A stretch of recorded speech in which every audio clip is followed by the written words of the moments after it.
Hello, everyone. Good morning, good afternoon, good evening, wherever you are, or whenever you're watching this live. I am really excited about today's episode.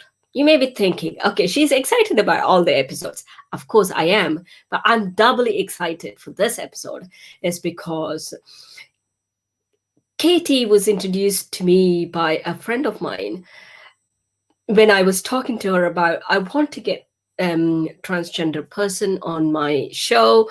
I wanted to know what it is all about, and so I can speak to them.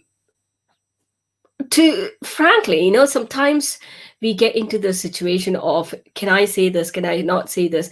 And one of my lecturer in diversity, she said, if in doubt, don't ask. But I am not of that person. If in doubt, I want to clarify why can't I do certain things. So that is when I was like, yeah, I need to get someone in and talk about this. When you're working in a corporate, in a corporate situation, you do get exposed to the education on these subjects. However, when we are working on our own in a small business, we don't get that type of education unless or otherwise we seek it. So I thought, why not get someone on my show who could talk about this? And there are some myths which we need to be busting, and there are also some sensitive subjects which we need to talk about in and educate ourselves so that we are not unintentionally hurting someone by saying things. It's all about how you say it, how you express yourself. There is no boundaries or anything. It's about how you express yourself without hurting others. That is the point of this episode on its own. Before I get Katie on, I would like to talk to you about like a little bit about Katie and how she came about, and talks on what are the things which we need to keep in our mind if we are in the corporate world or in business world for that matter. Katie Neeves has been a professional photographer and filmmaker for 34 years, but she came out publicly as being transgender after living for 48 years as a man. This boggles me a lot, and it must have taken the guts to come out and be yourself, because we all put a mask one way or other. Katie formed Cool to Be Trans to support and inspire other trans people and also educate others on trans issues. This is education makes it a lot easier to understand some of the issues which we don't even know they exist. Black Lives Matter has been one of those as well. So she has a sense of humor. She uses her humor to deliver trans awareness training in an entertaining way that I would assure you that Katie appears regularly in the media, and she is on ITV's and BBC's list of experts. Oh, I want to ask about that. I am not a news person, so I don't know about that yet. But when I read her bio, I thought, that's interesting. Anyway, I'm going to bring Katie and ask away the questions. If you've got any questions which you would like to ask, please do put it in the comments, and I will pick it up and ask Katie. Hey, Katie, thank you very much for coming. I really you on the show. And I know I was like, oh yeah, when we spoke about 4 weeks ago, and I was like, oh my god, I got so much information, and then I started reading about this quite a lot as well. I am very inquisitive when it comes to new subjects and new things which I want to learn. Oh, hi. Well, thanks very much for bringing me on, Sudha. It's a real pleasure to talk to you again. Oh, thank you. I am so excited. I don't know whether you can get it off my voice or not, but tell us a little bit about your story. On like we read the professional bio of yours, but tell us a little bit about yourself. It's not as rosy as everyone puts it, is it? Or No, is the question. it's a tough journey. I mean, obviously, I'm going to be going into this more detail in a future episode. Yeah.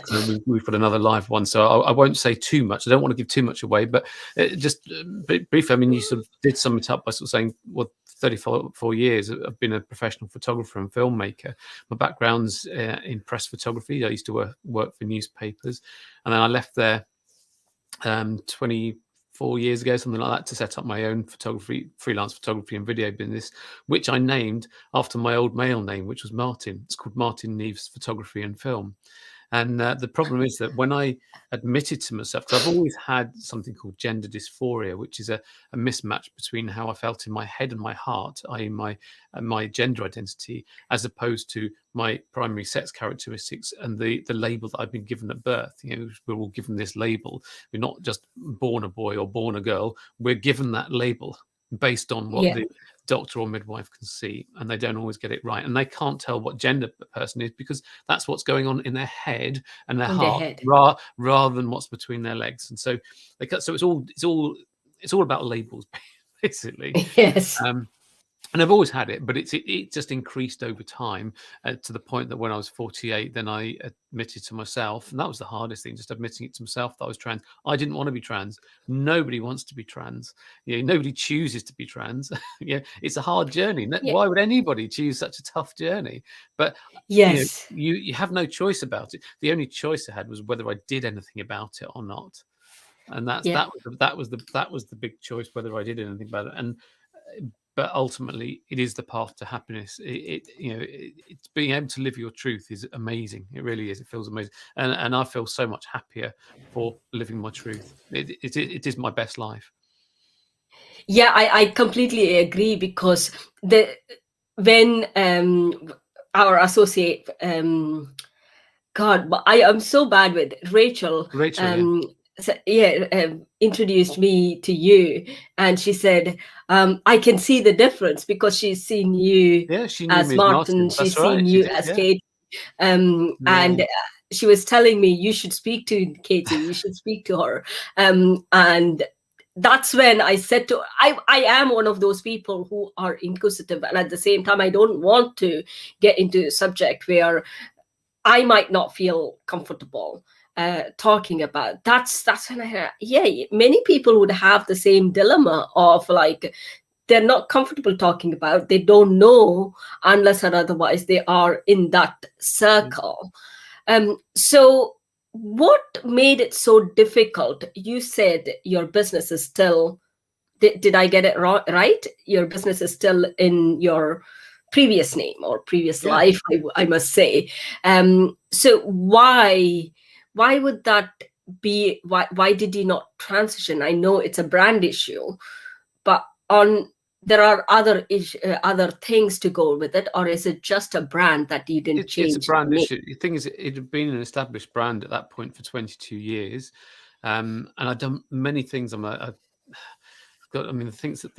things and people that I photographed, I've built up a huge reputation for myself. Been commissioned to photograph the Queen twice inside Buckingham Palace and all sorts of stuff, and was and still am actually currently ranked second in the whole of the UK of photographers on Free Index, purely through customer reviews. And so there's all of that, and I just felt that I was so well known as a photographer, as Martin, and I just thought, and I thought Martin Neeves Photography and Film, it was a strong brand, well known, and I just felt that I had to keep it the same. And so, I mean, ironically, I'm actually better known now as Katie through all the work that I've been doing with Cool to Be Trans, that if I wanted to, I could actually change it to Katie Neeves Photography and Film. But I'm not going to, because it's part of my story now. Yes. To be honest, I couldn't be more out if I tried, let's face it. Yes. So it's not as if I'm trying to do this by stealth and trying to hide the fact that I'm trans. I'm not. I'm just very open about it. I've got stuff about it on the About Me page of my photography website. So that's, and obviously it's all over Cool to Be Trans as well. So it's not as if I'm trying to hide it. And also, I'm one of the unusual people in the trans world that I'm actually comfortable with my old name.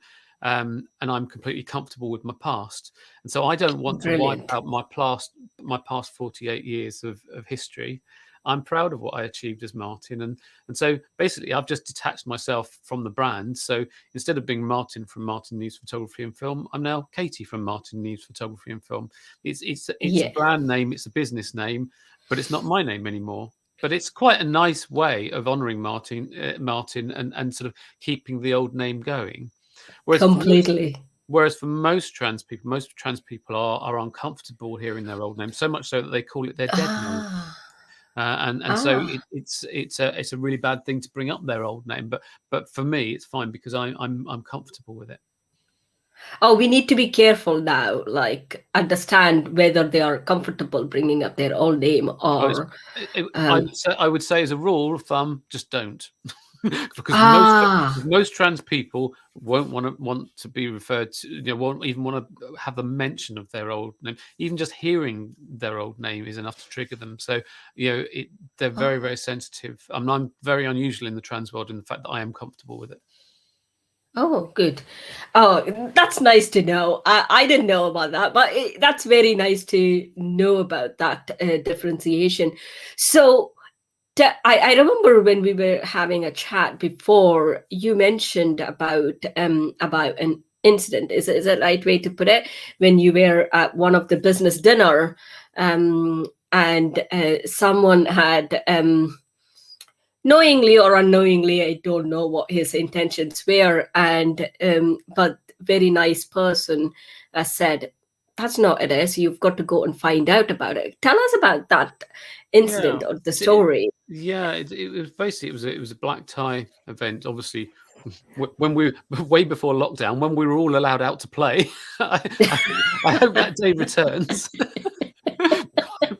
Yeah, we're not all. We're not supposed to say those things either. We're not confined to being in our spare rooms that can be converted into TV studios.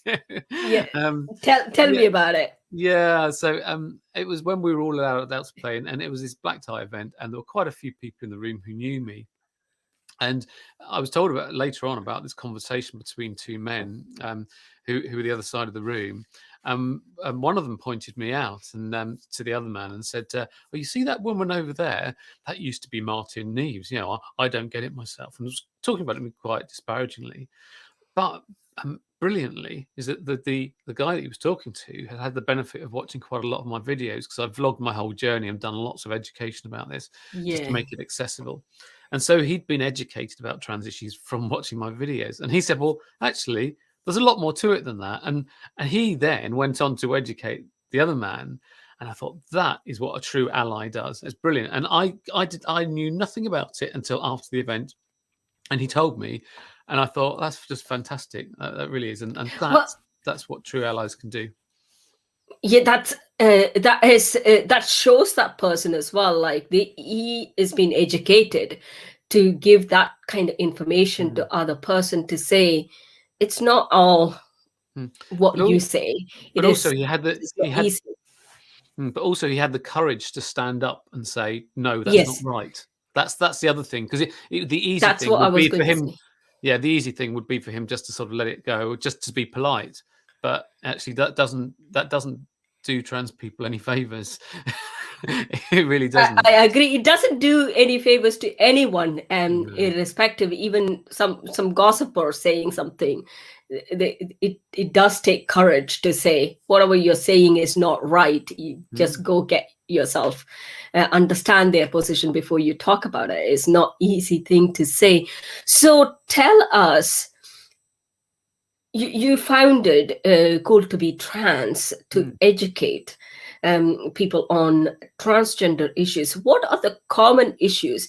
I would like to talk to you about the myths they have about transgender people, and also about what are the things which we need to be aware of. What are the issues transgender community has, and what should we be aware of?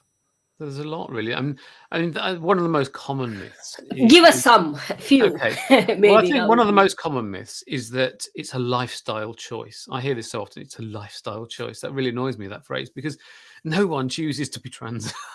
I really Yes. didn't. I really didn't want to be trans. You know, if I had a choice, you know, I wouldn't be. But having said that, I love it now. I'm fully embraced it, and I'm living my truth, and it's fantastic. But it's been a hell of a journey. It's really tough, and I'm still in transition. I've still got a long way to go. So, and I've had a lot of loss, pain, and heartache along the way. Believe me, yeah, and lost You would family be. members and all sorts. It's been tough, yeah. So nobody chooses. So I think that's the biggest thing. Also, other things that people do, which I don't think that I think the vast majority of people are supportive of trans people. So, and they're very nice people, and they don't want to offend. And I think, like, I think that was the case with you, where you, you were worried about doing a live broadcast without actually having a chat. First of all, and we had quite a lengthy chat, didn't we? Yes, Before, yeah, just about 2 hours, I think. it was, so I was able to give you quite a lot of education on trans issues. So, Yeah, and I think this is the case. A lot of people are worried about talking to trans people because they're afraid of upsetting us or saying something that's going to offend us. Because most people don't want to offend. Most people are very nice and very polite people who don't want to offend. yeah. So the vast majority of people are not transphobic, but often they use clumsy language. But that's what I can do to help. I did in your when we had a chat, didn't I? I can't remember what you I said. asked something which is like, "Oh, please." Oh yeah, that's right. Well, in fact, yeah. Well, this is the thing. See, often the first thing that people say when I come out to people as being trans, if they haven't already guessed from my deep voice, it's either that or they think that I've been a chain smoker for 30 years. That's nice. I decided to go for the easier option because I couldn't stand the stigma of being labelled as a smoker.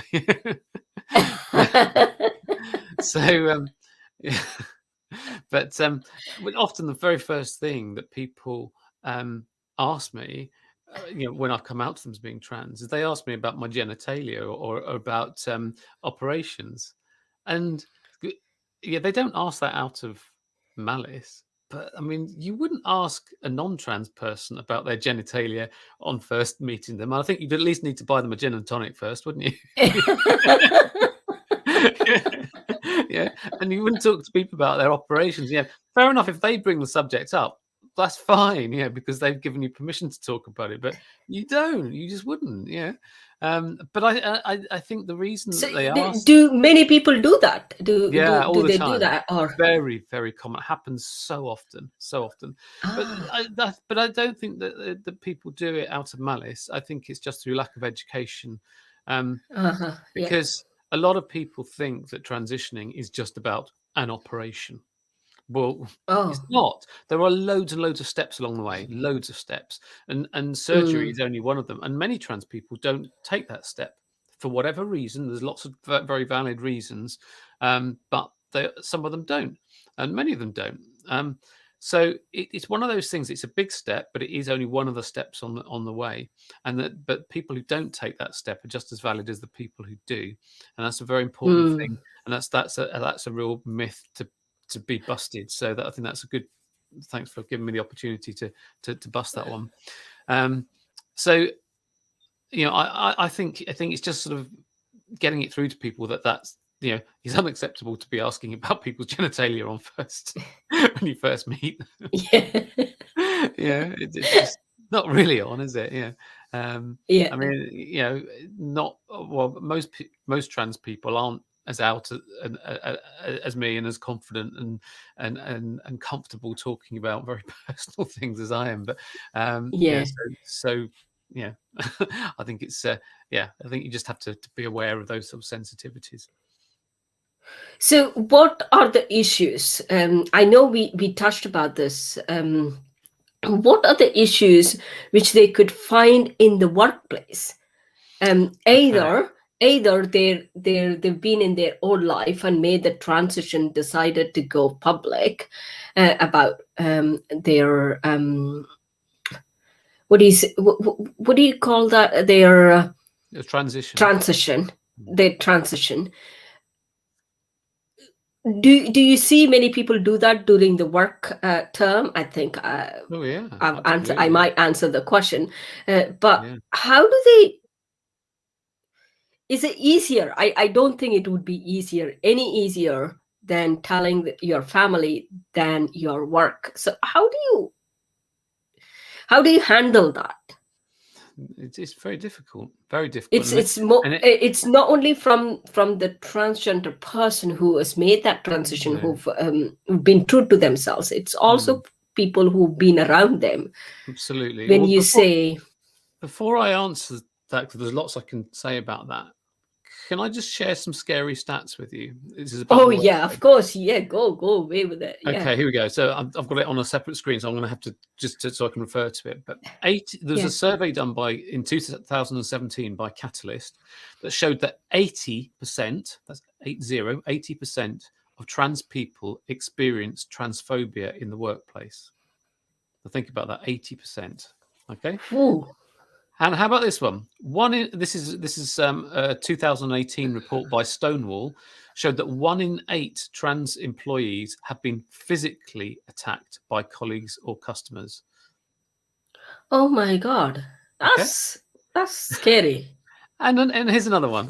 Okay, so I thought this might shock you. I can't. Sorry, my facial expression is like, I know. who would do that? It's Anyway. shocking, isn't it? Okay, and here's another one.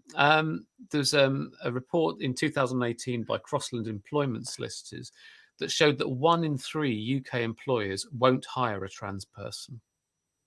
Wow. I remember you telling me a story of that one, but we'll come to that later. But yeah, go ahead. Yeah. Yeah. But the thing is that if employers do discriminate against trans people, then they could end up in very hot water because gender reassignment is a protected characteristic of the Equality Act 2010.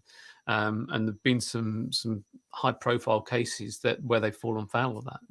But so I just wanted to sort of give you those scary stats first, just to sort of bring it into context, because it is a very real issue. It's a big issue, and it needs to be addressed. And the thing is that coming out in the workplace is so scary. I mean, my situation was scary, but in a different way, because with me, I was freelance photographer and filmmaker, running my own business, and basically my whole livelihood and my reputation was at stake. And in coming out, it was a massive risk, because if my clients had a problem with it, they could just walk away and the phone would stop ringing. So I just had to just face it head on with that. So that was a completely separate thing, and I wasn't protected by the Equality Act 2010 or any law.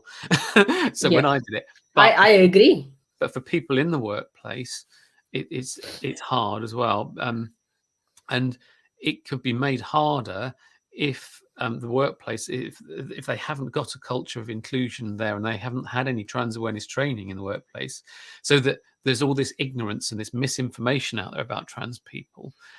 Whereas if the workplace has been trained and they know what it is, they accept it. There's a culture of inclusion, then it's just so much easier, and you can never tell who's going to come out. Yeah. Everybody, when I came out, absolutely nobody said that they'd guessed that that's what I was going to say. I mean, when there was one person who on my coming out video, at the start of the coming out video, guessed then, but that's only one person. But before the coming out video, nobody would have guessed that I was trans and was going to come out and do that. So you can't tell just by looking at someone. It's something that you keep very hidden. Yeah, it is. I understand if I say, please don't take it wrong, if I say that it's like when you had mentioned you live 2 lives, that is, it's not easy to hide something which is too big when you are concerned, and you've got to go to extent to hide that. It's not easy thing to digest. It's so tiring. It's draining. It's awful. It really does take it out of you. Yeah. Yes. Oh, it was a nice comment from Joe there. Oh, Saying, that's yeah, very it nice. is. Thank you, Joe. She wanted to be on, and there were quite a lot of people who will be following this as well. So when do you think a discrimination is a discrimination, and when do you think that it is done subtly? There has been, even in US recently, they've come up and said, yes, we should be allowing people, transgender community or transgender people in the military, in a higher civil services. That's one thing which that's just correcting Trump's misdemeanors. That's what that was. That's a separate thing. I mean, yeah, in the US, oh god, I mean, Donald Trump did so much damage to to lots of people, but particularly for LGBT. Terrible. Yeah. And also recently in the news, Nicola Sturgeon in Scotland, First Minister, she also mentioned that we are not going to take this kind of what do you say? What's Transphobia? What you're seeing there? It's not just the SNP. It's happening in all the major UK political parties at the moment. They're being infiltrated en masse by a lot of anti-trans campaigners. There's a lot of them about. Well, not a lot of them. They're a small group, but they're very noisy and they're very well connected. Yeah. There's enough of them they're infiltrating all the major political parties, and they're trying to change policies from within to make them anti-trans. And we've seen it. So it's the SNP. We've seen it in the Labour Party. We've seen it in the which ones? The Greens. No, the Green Party. No, they didn't have to infiltrate the Conservatives because they were already there anyway. So,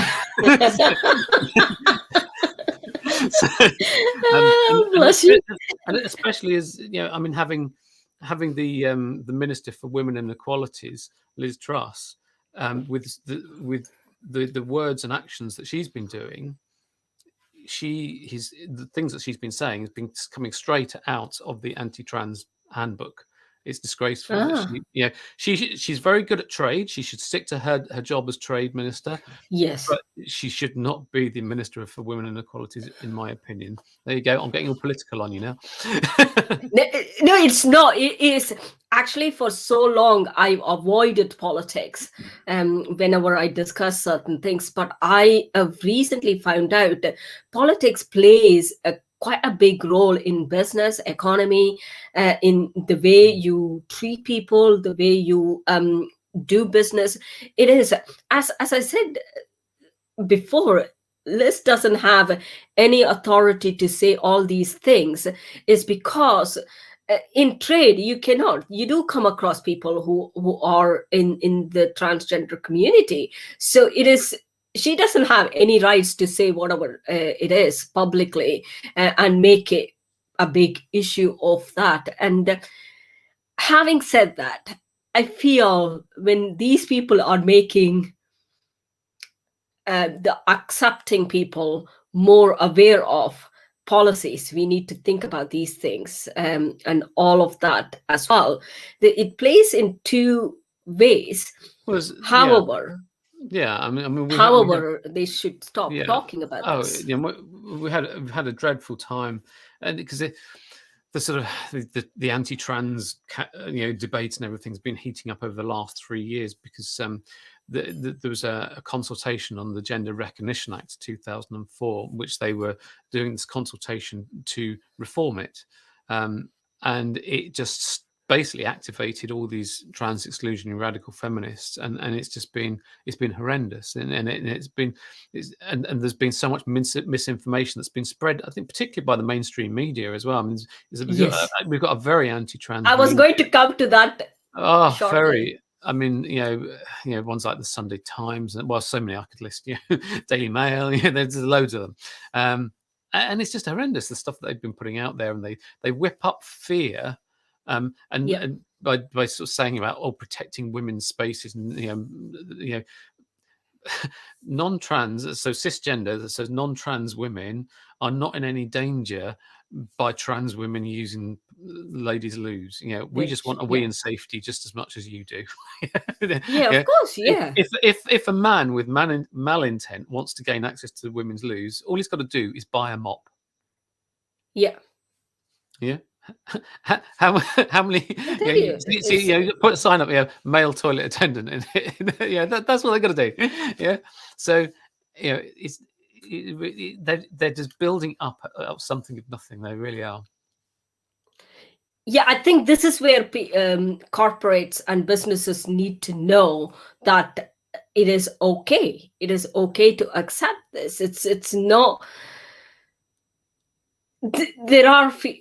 I don't know whether I can use this in a public forum. There are people who are having all these bad ideas about women being protected, but in general, women are more victims than any other, and they create all these misnormas and misinformation about this is what we are trying to do, but that's not actually.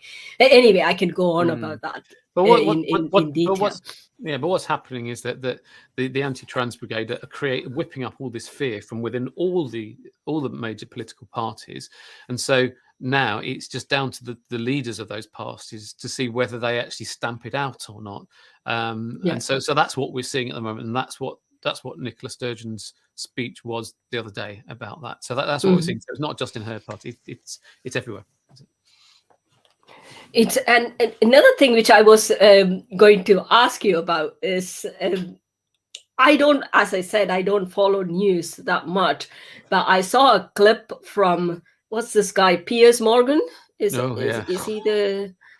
Yeah. And I saw that clip and I was like, what the heck is this guy talking about? Most of the time I don't agree with him at all. Whenever he comes up, that's off me. But he was talking about this, and can you shed light on what this guy is talking about? And he is, I am 100% sure he is one of those anti-trans community group people. Sorry, Piers Morgan. Yeah. Piers. Well, it depends which thing you're referring to him saying, but I have seen. He was. Go I've seen him. He hasn't said so much against more binary trans people. Well, he has a bit, but he's more against non-binary people and gender fluid people. He seems to have a bee in his bonnet about them. And if I can explain the difference, basically, gender isn't binary. Yeah, we're all brought up to having these labels stuck on us about sex.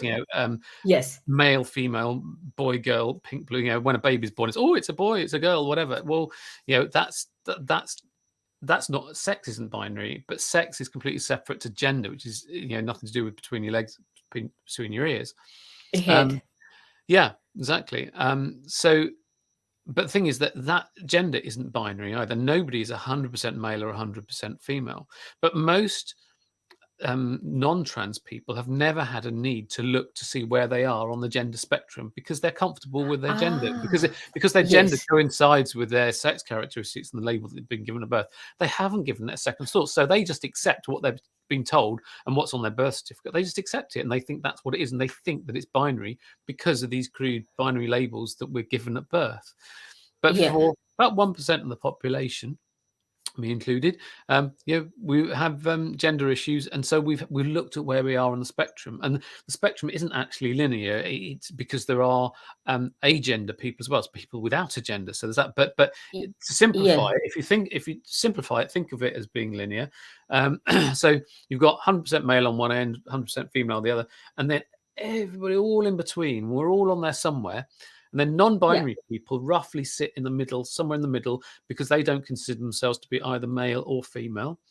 But then you get gender fluid people who are roughly in the middle, but then sometimes they feel female, sometimes they feel male. And that's it. But they're all just as valid. They really are all just as valid. And it's a perfectly natural and normal way of being a human. So get over it.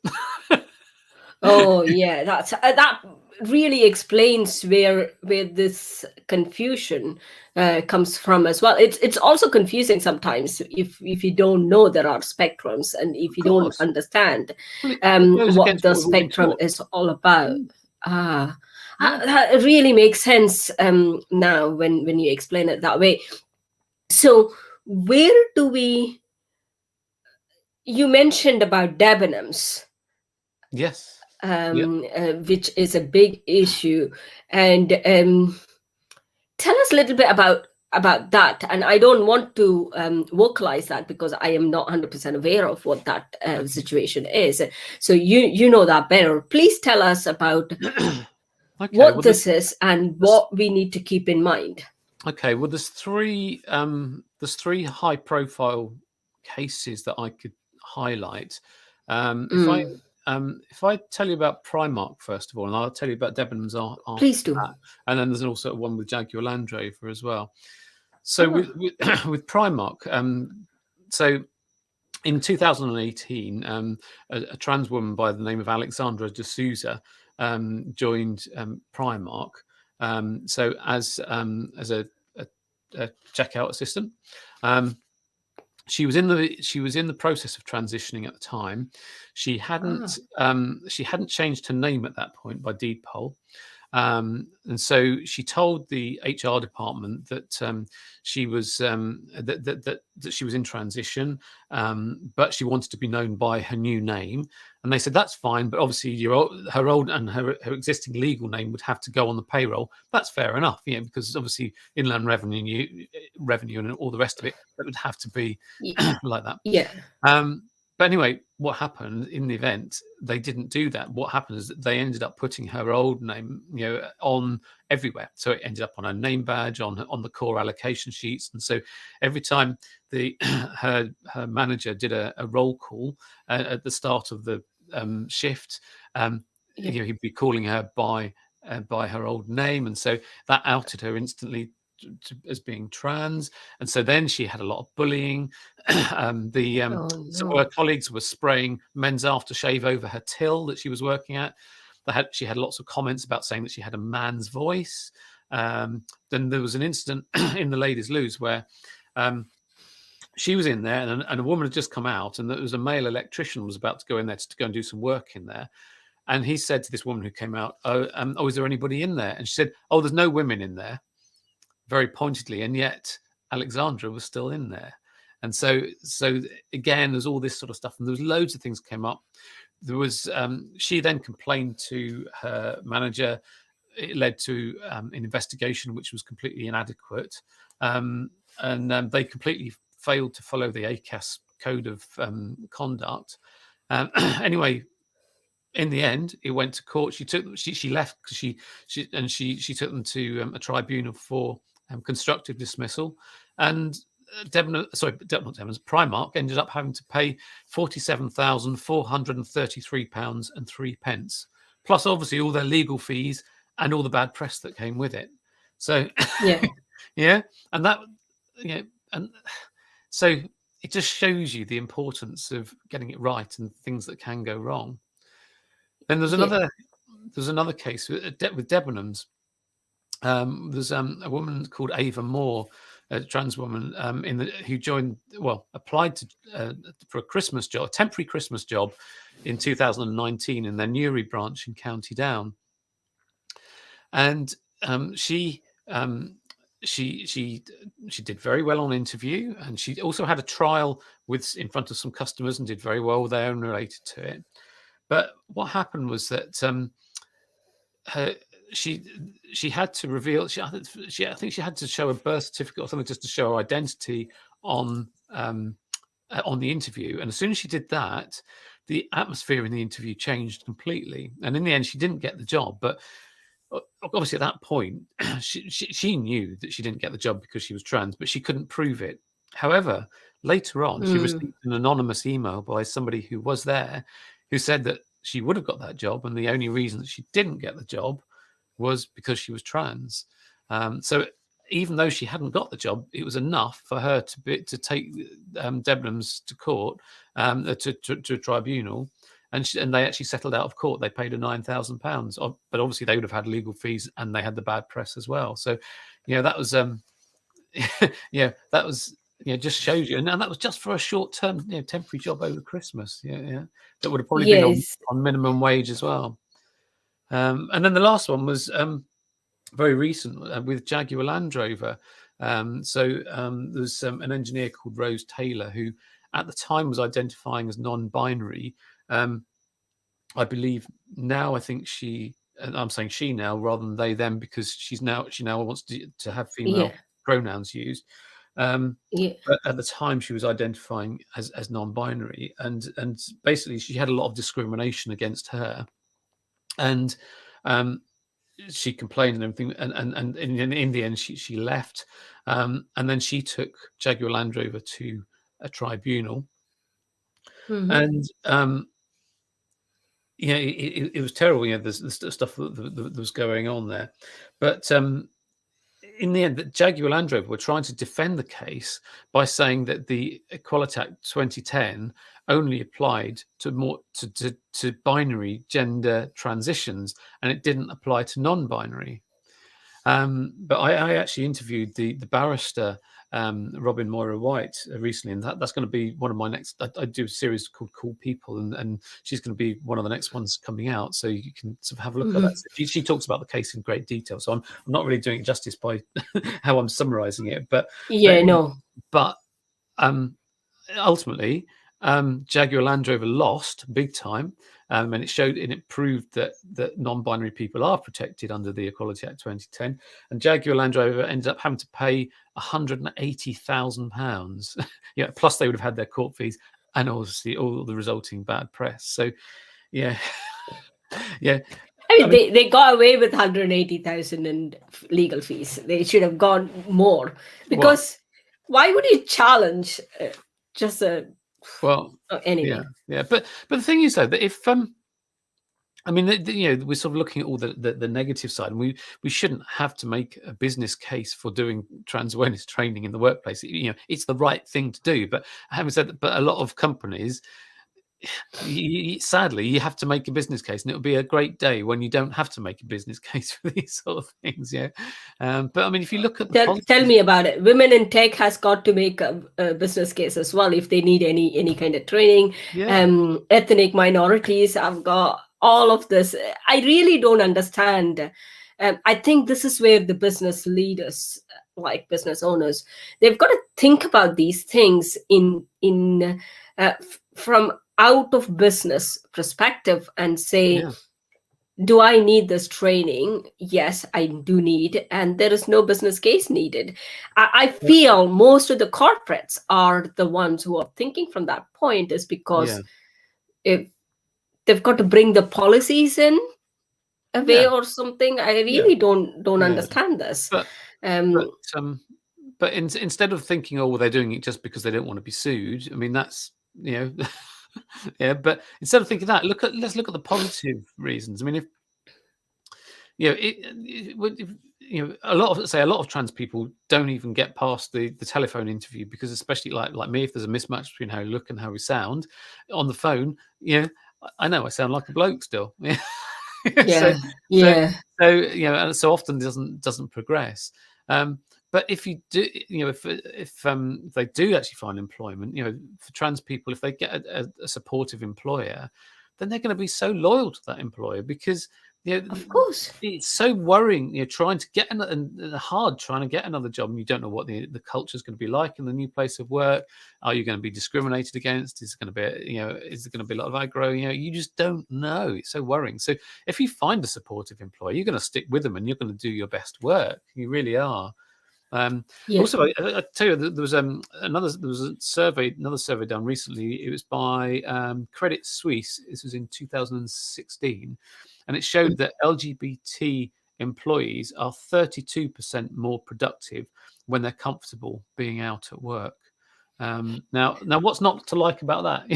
32% more, and I'm not surprised, because happy people do the best work. So what's not to like about that?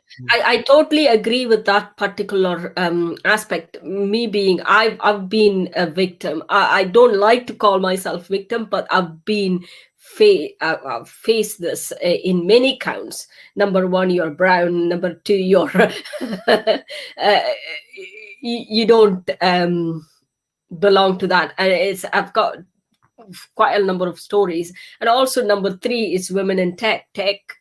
People by default don't take you as, for so many reasons. I had to learn football about so that I can talk. I've learned about cars.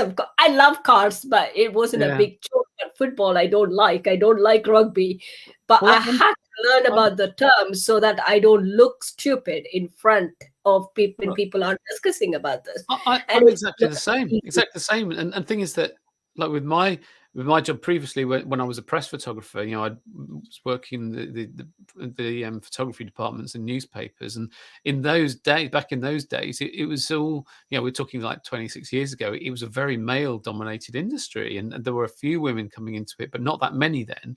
And so it was all very laddish, you know, in the photography departments, and you know, they were all into their football and everything. They used to, yeah.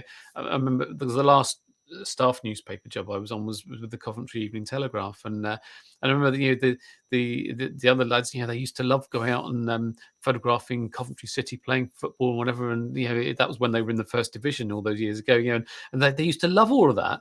And to me, I used to think, oh God, no, I didn't want to do it. It just meant I was going to be late home on a Saturday. And I sit there in the rain, yeah, watching the. Yeah, I mean, I'm really not into. And so many times, you know, other men would come up to me and then they'd start talking about football and expect me to know. And I hadn't got a clue. I still don't. I haven't got a clue about it. It leaves me cold. Oh, tell me about it. And then I am a chatty person, so I need to talk. That's need is the keyword there. Me too. I need to talk. I cannot sit quiet. So I forced myself. Sometimes I don't even go into that. And if I think that the conversation is going to be dominated by politics or football, I just say, no, I can't make it, and then go. But if I am in the group, I need to talk. So that was a hard thing. Anyway, so before we go, I want to ask you, I know we are going to talk about the social issues and other things in another interview. Yeah, sure. But I wanted to, I know you've made your case of like why businesses should know about this. Is there any way, but not many solopreneurs who are hiring people, who are going for freelancers, they don't know some of the legal issues or the law. They might do things without thinking or without going into detail so that they don't get into. Is there any education which we can get from your website or anywhere else? Do you have a video of that which we can share?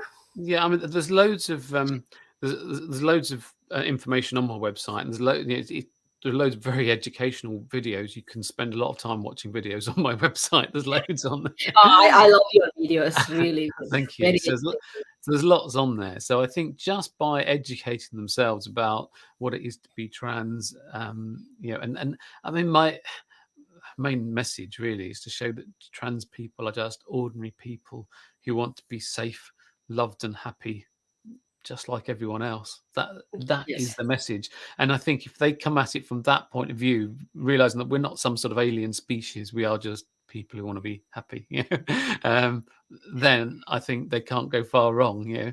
And if they want any advice, they can always contact me, not a problem at all. And have a look at my website. There's lots of stuff on there, and I've got links on my website to on the mentoring page to other useful sites as well. There's got lots of information, so there's lots out there.